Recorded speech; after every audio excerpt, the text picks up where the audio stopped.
even with them one little bit. You see, he was a reformer, not a person that was lawless.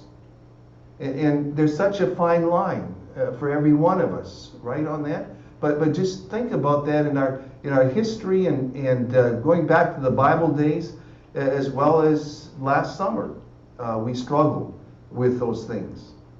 And so wherever you fall on that timeline, that scale, whether you're the most compliant person you could think of, or whether you like to bend, you're a little mischievous, wherever that it is, I think for all of us, though, we do need directions.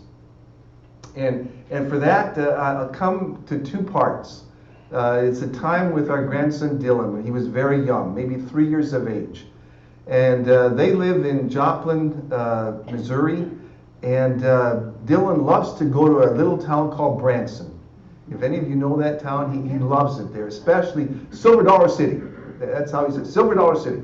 And he could spend the rest of his life at Silver Dollar City.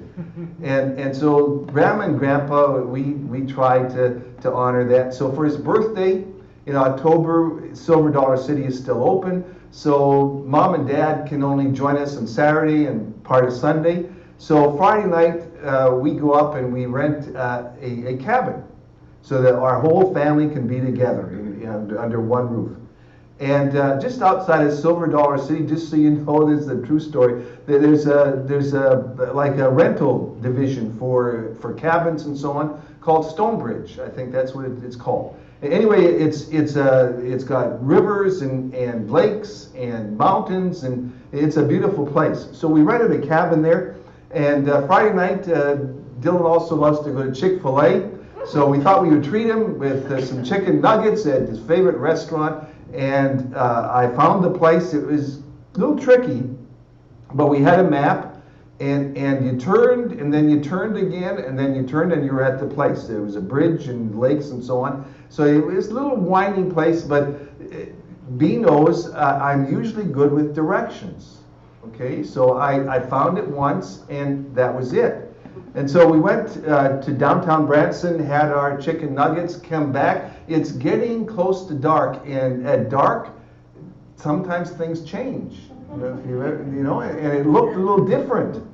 And so the sun is going down, and I want to get home so Dylan can get to bed, and so on this, and I make the wrong turn. And B is in the back seat with Dylan, and what it is it's kind of like it takes you back, down a bridge and then going back, and so she's in the back and she's making fun with Dylan and so on. Oh, Dylan, look there's deer, and yeah, Grandma, look there's 2 deer, a mommy and a daddy thing, and so here I'm at the end and can't find the cabin. So I turn around and I think, well, maybe I missed it somewhere. So I turned again, and the same thing. And B says, "Oh, look, Dylan, there's more deer." and I want to say, B, those are the same stupid deer. We're going in circles. And I realize, the definition of insanity. You keep doing the same thing and expect different results. This is not going to work. So in my frustration, and of all the gifts of leadership, I don't have very many of them, but one I like to think is I'm calm. But this was getting to me. I mean, our little grandson and so on, and I want to model to him good things. But in my frustration, he says, "Oh, God, help me." And wouldn't you know it, in my frustration and with that prayer, like Peter would have said, "Save me, Lord," is an insight came, and what it was, God said, "You're turning too soon. If you go down, it's 1 block down." And I did, and sure enough, that's where it was at. So the directions, as much as you think you know them and so on, we need those directions, don't we? And that's the law. Some of us, can get away with, we love the Lord, and so we just do that. But we still need the directions. Think about it for cooking. Some of us aren't so naturally in cooking. We need a recipe, right? And I think all of us do. on that to some extent. And so God has been good to give us the law. And in that journey with me on that, as we think about the law, there are 10 commandments. 2 tablets. If you're of a Reformed background, you'd say there are 4 on the first tablet, 6 on the second half. Lutherans and Catholics, we have 3 on the first tablet, 7 on the other tablet. I very seldom critique our church, but the 9th and the 10th commandments are both coveting, right? You could lump them together. Just don't covet, And we leave out the one about no graven images, just for the record on that, okay? And our Reformed brothers and sisters, they give us a rough time in that, especially if you're Catholics with all the statues. That's why you get rid of that one, because you got to have all those graven images, okay? But whatever that is, it speaks of idols. And next week I want to share with you just a little bit about how idols can sneak into our lives so subtly. But today we'll just leave it at that. And the 2 tablets. The first tablet speaks about God. And boy, our culture struggles with God. We're beyond the post-Christian history. Many of you, we've lived through that. The Christian part of our history, the post-Christian, I think it's anti-Christian right now in our culture. You just think about it, how they delight in making fun of the church and so on. And yet those commandments really reveal a lot about our culture and about each one of us. What they talk about is our relationship to God. And what you do when nobody's around. Do you still, honor and pray for other people and so on when nobody's watching but God?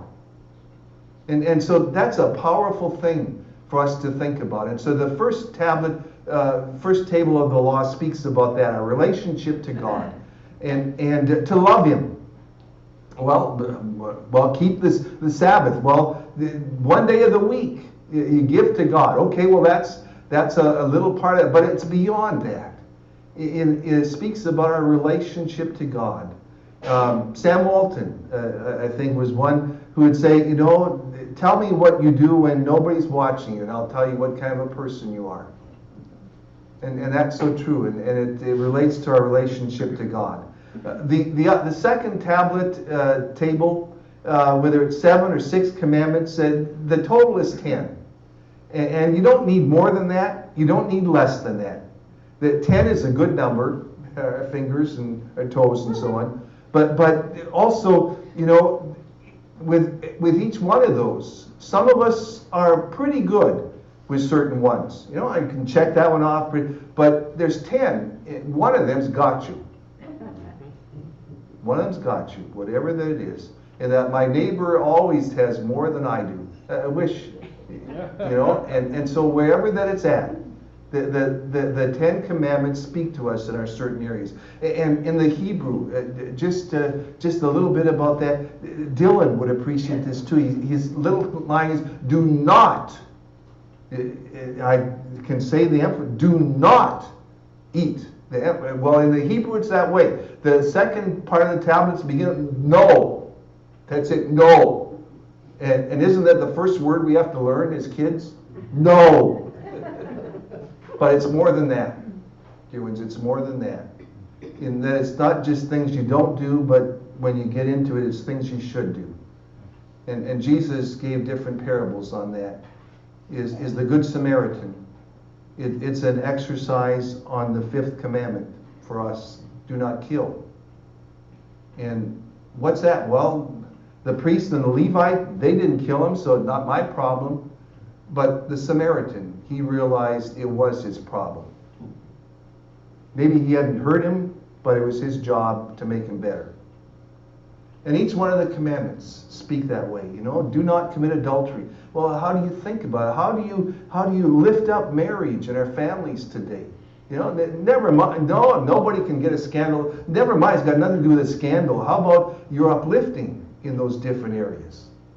And so the commandments speak to each one of us about not only the things we shouldn't do, but the things that we should do. And they convict each one of us, don't they? And that's why I'll go back to the story with Dylan. I told you we'd gotten lost.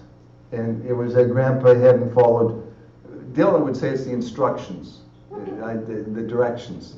And he'd heard me before that. This bridge, the bridge is not on the map.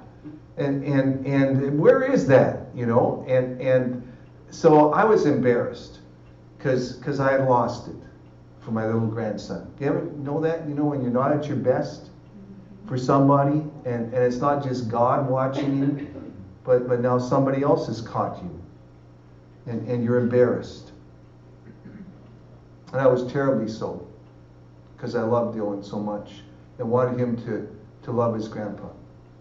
So we finally made it to our cabin, and we all got out, and by the door there was a little basket. So I put the map and our key in there so I wouldn't forget that, and went to the bathroom. When I came out, little Dylan was at the table, the kitchen table, and he had the map. He said, Grandpa, he says, you were right. It's the bridge. The bridge shouldn't be here, Grandpa. It's the bridge. And for 5 minutes, my little grandson reassured me that he loved me. I was embarrassed, but he loved me.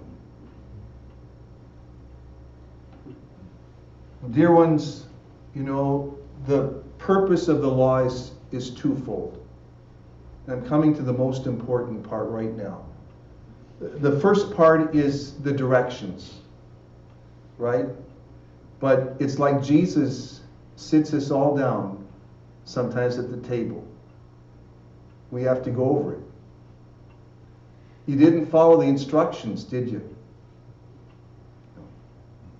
You thought you knew better, didn't you? So what happened? Got lost. Not only you got lost, but you felt embarrassed, didn't you? Yeah, Lord. It's embarrassing. Then Jesus will look at each one of us. That's the beautiful part. You can't be embarrassed with me because I love you. And we'll fix that bridge. We'll fix whatever it is that makes you get lost. Together, next time, we'll make it. And so the last part of the law is this, it's good. Our culture, I don't know what's going to happen, but it'll implode. Okay, for us, we see that. We love the law. But more than that, it's not just about the law. Do you see it? It's about Jesus and how he rescues us when we're lost. Amazing grace. I once was lost, but now I'm found. Jesus is the one who finds each one of us. Lord, so bless us in his name. Amen. Amen. We have our prayers.